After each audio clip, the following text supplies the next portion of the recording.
we coasting, we move and mysterious, we create emotion. Taking the poison with the antidote. What if these far space hoes foes? Bet you didn't know. Revolution is here though. Revolution is here though.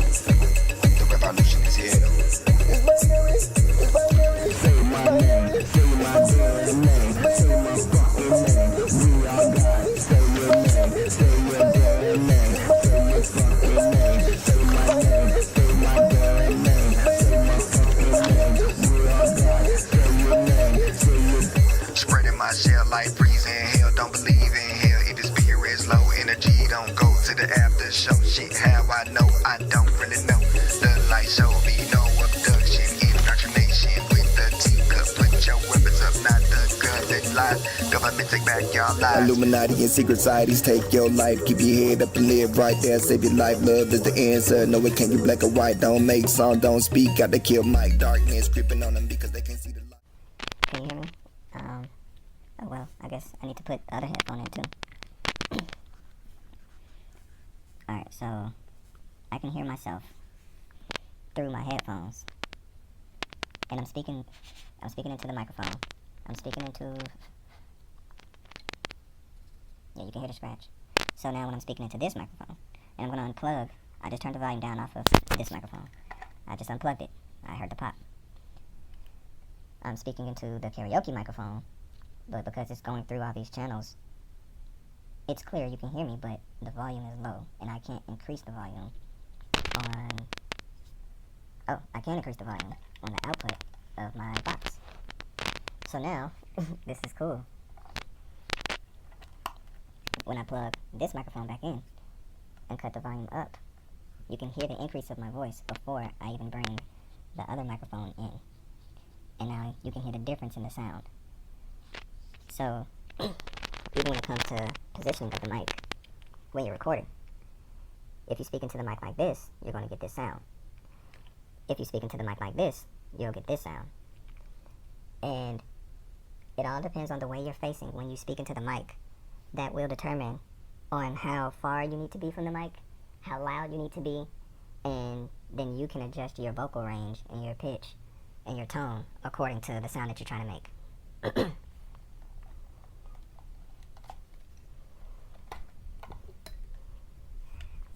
The same thing goes for using this microphone, but this is a weaker microphone, so it may not pick up all the sound that you might expect unless you are not having it positioned in the right angle for how this microphone is to be used. So in a way, this mic can kind of be used as a boom mic because it has to aim right there perfectly in line with the speaker. But it's good for interviews where the mic is in the way, or like karaoke, or for soft studio recording. Now I have another microphone that I will use, and this is one of the first microphones. Camera around for this, because you can call me a genius, you can call me crazy, call me what you want, don't call me lazy. What am I saying? I'll tell you in a second. I'm not sure if you heard me, but you can call me a genius or you can call me crazy, but I developed a time machine, faster light travel, and another way to have renewable infinite energy with the generator. So, I have my inbox, it's connected to my generator right here. I can charge it up to the carport, and then, yeah, I can hear you. And then I can connect it through here and let the battery charge itself continuously forever. And I can also add the solar panels to it, so I can charge the generator or the battery with the solar panels, or if I connect it in any way to any other charging source. So if I have just a whole solar panel field or whatever, or depending on how big this battery is, it can charge anything forever using solar, as long as the battery recharging cells don't die, or if it's just connected directly to a solar panel and the solar energy is converted directly to something like this, because it's a lot of energy that's coming through. Alright. Let's see if I can turn it on first. The hell happened there? This is Mehdi from Electroboom. Yes, nice to be here. This stuff looks pretty intense. What have you got for us here? I have my Tesla coil here. It's a 1 Tesla coil. Hopefully that will work. I want to figure out some stuff that happens to arcs in slow motion, and hopefully you can see it on camera. Yeah, so this camera will let us go up to, we've only ever done 1 million, but it will go up to 1.75 million Wow. frames a second. Okay, we'll start at, what, 100,000 frames a second? That's the starting point. That's the starting point for this one. Yeah. Yes, ready. Okay, stop. Oh yeah, there. Whoa. It's interesting. Look at the little tufts. Oh. It's like furry. They're still so fast. Like, look how Yeah. long that takes. I like the sort of ghost it leaves behind. Do you think the shape, is it leaving behind a condition of the air that means the next arc follows the exact same pattern? That's what I think it does. Yeah, it should. It seems to be like the next arc follows very similarly the path of the last one, and it takes a few arcs to actually significantly change. To like use up that path. Well, they will move. The thing is that the arcs will heat up the air, and the hot air rises. So that's okay. why you see it going up. I see. Oh, so yeah. that's why it's like. Yeah, that's why it goes up. But otherwise, like because it's not very continuous, the air has some time to cool down. Yeah, okay. But I don't know how long it takes for that because it creates an ionized channel, right? Are you going to touch it? Yeah, you should. I mean, the I've Tesla- touched it before. It's not bad. It's like somebody's slapping you on the back of the hand at 1 hertz. Don't try the 1 kilohertz. It's like somebody's slapping you at 1,000 times a second. That's much worse. Oh man, it's so noisy. Just don't punch the Tesla coil. Just- Yeah, got it. Okay. Let's have a look at that. Okay. All right, we yeah, can let's turn see. it on.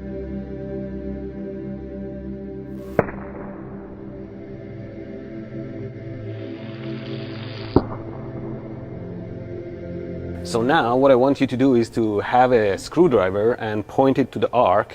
What do you think will happen? Will it be worse or better? I can't imagine it'll be worse, right? Yeah, because it's jumping to the metal Yeah. and you won't feel it. Yes. What? Why would I? I'm insulating myself. Okay. Ready? Yeah. Oh, you feeling it? Ah, it's getting me in like a little bit. Yes. Yeah, the thing is that when it jumps to the metal, Yeah. because it's very high voltage, it will jump on the air to your hand anyway. So it doesn't matter. Oh. Yeah. I was shocked, literally. Now, hold it like this, but hold the metal tight. Thoughts? I feel like I don't know what's going to be worse. You feel it? Not at all, huh? Nothing. That's the beauty of. Yeah, you can go further out, so it's not very bright. Let me increase the frequency, so hopefully you can see something.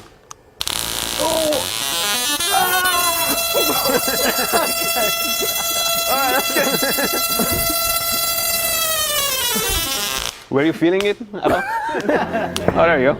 That's It really jumped. bright. It's brighter when it goes directly to the screwdriver, isn't it? Yeah, because instead of splitting in many branches, it just goes in one. Oh, they meet in the middle. Oh, wow. Okay. See, yeah, we do. you see all the fluff between the arc? It Yeah. seems like the arc is finding new ways even. Yeah, like there's electricity going in little bits in here. It looks like you're in space or something. Like So a the little, voltage between this bit and that bit is high enough that arcs are jumping between the arc. tiny little So they're arc. leaping from here to here. Is that what Yeah, you're saying? yeah, it sounds, that's it what looks that like is. it, yeah. Even at 100,000.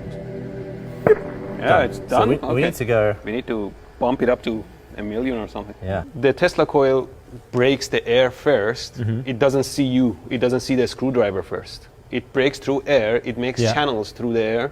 And yeah. when it comes close enough to you, then it feels like it has to jump to that. Yeah, yeah. Okay, as you can see, we now have a very long and skinny resolution, 1280 by 128, but we are at 456,000 frames a second. Should I go higher frequency? Yeah, Yeah, I can't really see anything yet. I can see.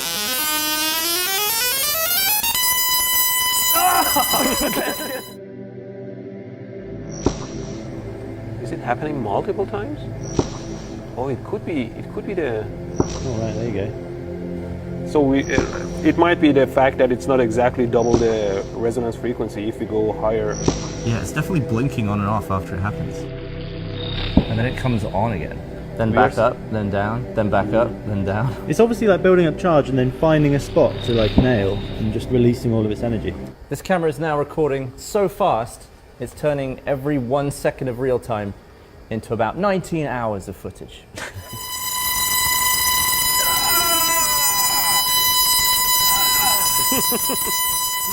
We recorded 2,630 minutes. Oh my Does that goodness. sound right? Wow.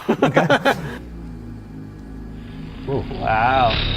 So that you can see it blinking on and off before it even makes it now. You can see the resonance completely. So this is like off, on, off, on, off, as it slowly works its way over. So you can definitely see it turning on and off throughout the arc. Ah, that's great. You can probably calculate the resonance frequency using this. Yeah, it's probably on there. Even before they make it, we still see a few jumps from the tip as well. Well, we've confirmed it too. The air can blink at 250 kilohertz. I wasn't expecting that. I'll keep the full file. The whole thing. Save the how many frames? Save 4,142,484 frames.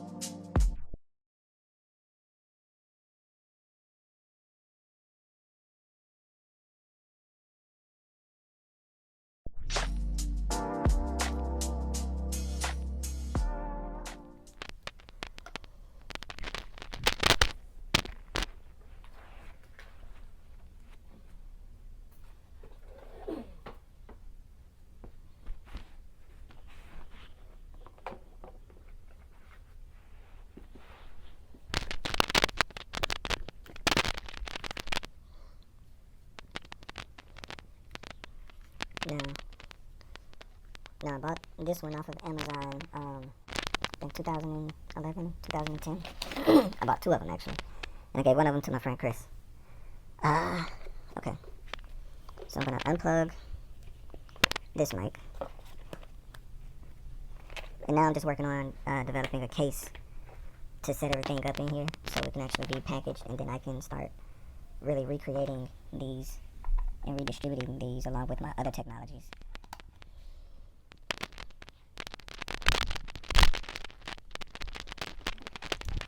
And if you can combine this technology portable and infuse it into smartwatches or into an app on your phone, then the applications and implications that you can do with this can be endless. Okay, so now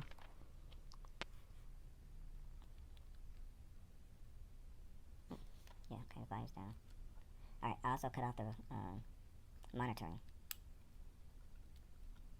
I'm cutting the volume up on my MXL mic. Can you hear me? You can hear me from now on. Alright.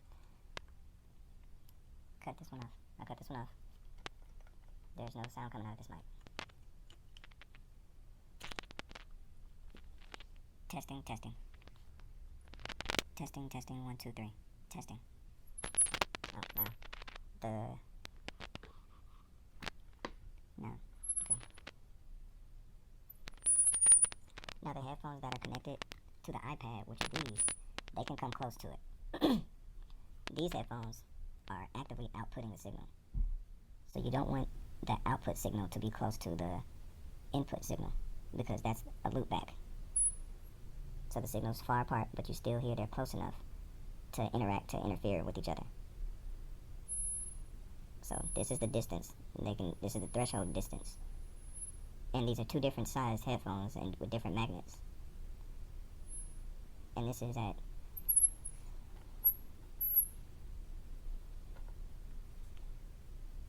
the max volume of my inbox. So if I were to able to crank this up as high volume as it can go and keep and sustain that and create a force behind it, I've created supersonic speed, hypersonic, ultrasonic, gamma sonic. But I can risk losing my hearing and possibly bursting my brain. But you can hear me.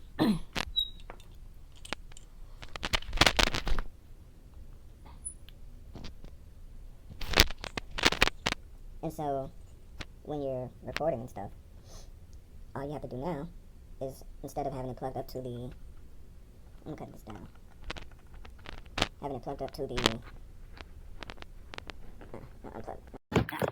having it plugged up back to the generator, all you have to do is plug it up to your computer. And like I said, if I didn't blow the ports, the plugs right here, then that would still be working, and all I need to do now is get the solar panel for it. And I want some lights, because, oh yeah, this is still charging. So it's still charging, but the button broke inside of it. So if I could fix that, then I'd fix that problem. Because if it was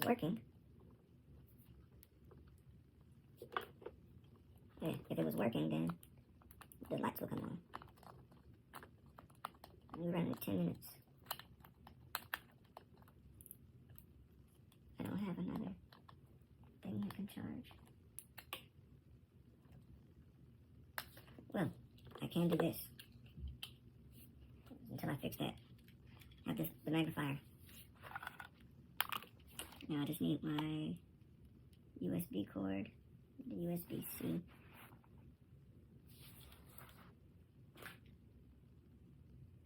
Oh, I have my LED light strip from, no, I don't want to use that.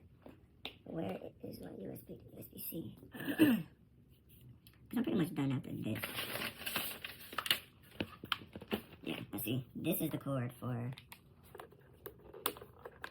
the generator to charge it. So now, if I add something to plug it into, say this.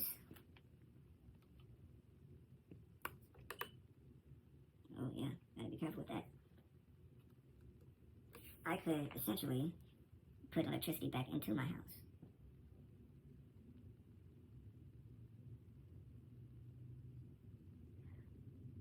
Or if I can find my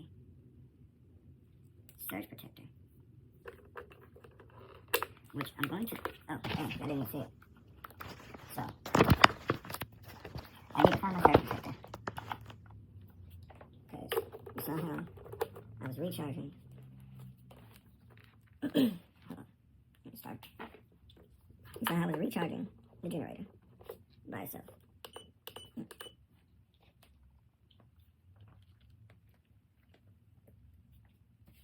So now, when I take the generator charger and plug it in, I still have my lights.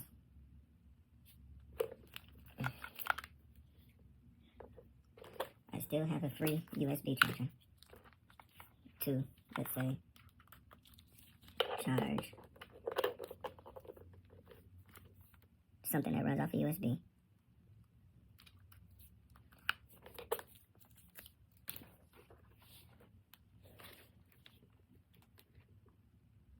I believe this is getting hot. Yeah, it is. So, you have to watch out for that.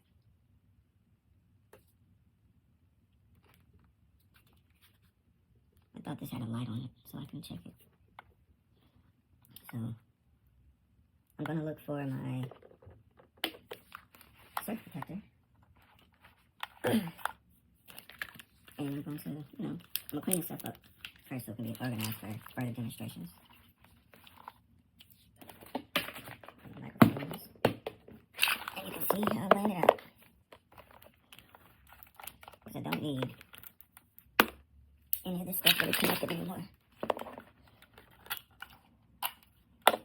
And it's very easy to set up and assemble.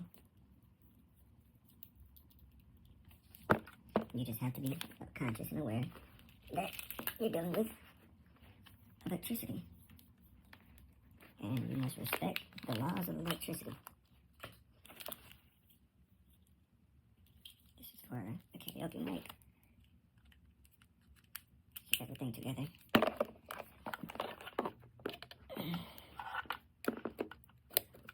Keep it connected but disconnected for right now.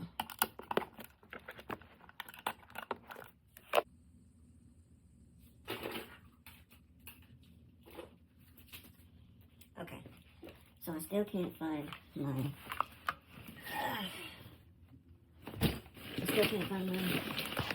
report, but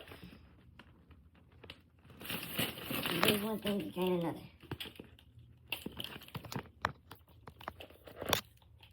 But now I'll be able to test out more things than I did.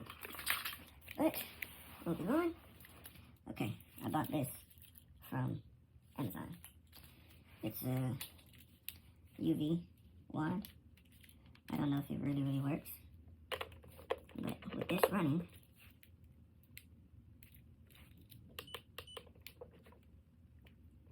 it should. Oh, and it does.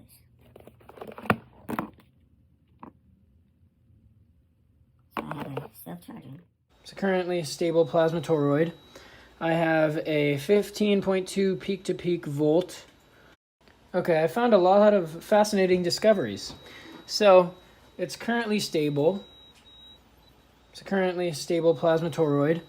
I have a 15.2 peak-to-peak volt, 9.52 megahertz oscillator. And when I change the bias voltage, if I increase it, the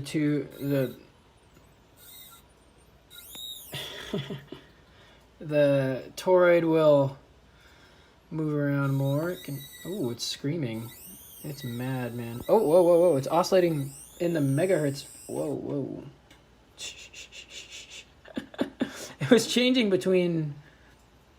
Now it's at higher frequency, 9 megahertz. If I decrease the bias voltage, and it's still a toroid, if I decrease the bias voltage, we decrease the frequency, is what the general trend I'm seeing. And if I go too low on the bias voltage, the toroid will destabilize and turn back into regular plasma discharge. So watch this. We're at 14.7 peak to peak.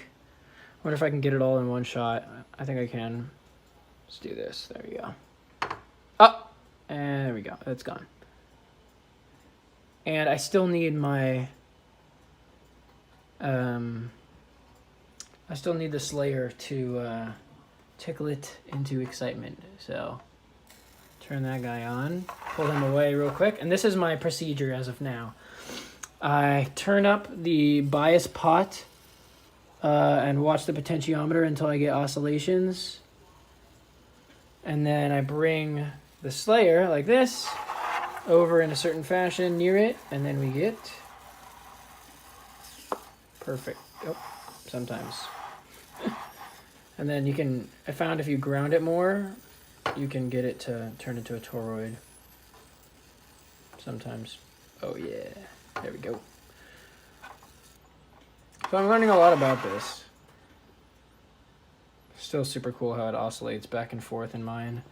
I haven't seen that in the other experimenters who did it. Something it's like this beat frequency. And so yeah, 15 volt peak to peak, 9.5 megahertz. Yeah. So I'm just experimenting with the bias and see what that does. Here, I'll just get it all in one frame. Try this again, this experiment. All right, so we're getting all this. See how it's static? Once the toroid goes static and doesn't move anymore, that's how I know it's getting too low of a bias and or too high of a bias, I guess, because as I turn this, the bias voltage increases. So, or the gate voltage increases. And if I increase it, if I decrease it too much, there's not enough energy to keep the toroid going. So if I decrease it more, you'll see it's going to fall apart. Watch. Okay, 17 volt peaks, 9.52. Here we go. There you go. And then it jumps to higher peak to peak. Interestingly enough, it's interesting. So the effect on the effect that the toroid has on the circuit is that it lowers the peak to peak voltage, and I think also lowers the resonant frequency of the of the oscillator. So let me turn up the bias again, and then ground it. Pull some more current. There we go. Boom, and it's back. So as you can see, the VPP lowered, and also the resonant frequency of the oscillator lowered. Pretty interesting. So that's why I think there's some inductance, some plasma inductance going on. And that this is, what's it called? Also the glass is, oh wow, glass is hot. Like definitely warm to the touch. So let me decrease the bias. Yeah, so, yeah, there we go. It goes away. Interesting.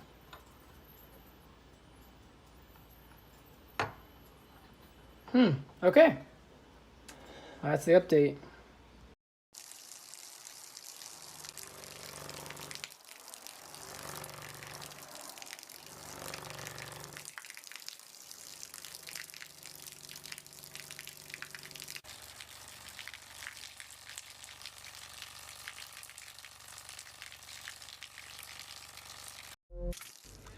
Hey everybody, Joe Patitucci here from Data Garden. I'm John Shapiro from PlantWave. Have you guys tried hooking up a marijuana plant yet? Right on, yeah, I get that one a lot. Have you tried that? I've never tried that. I haven't tried it either. Yeah. Right on, yeah, we usually don't have access to like huge marijuana plants or anything like that. They're like taller than us. Yeah, there seems to be like a glowing marijuana plant just behind us. Look at that. Yeah. So yeah, we're gonna test this out, hook up this MIDI sprout, and let's see what it sounds like. That sounds great.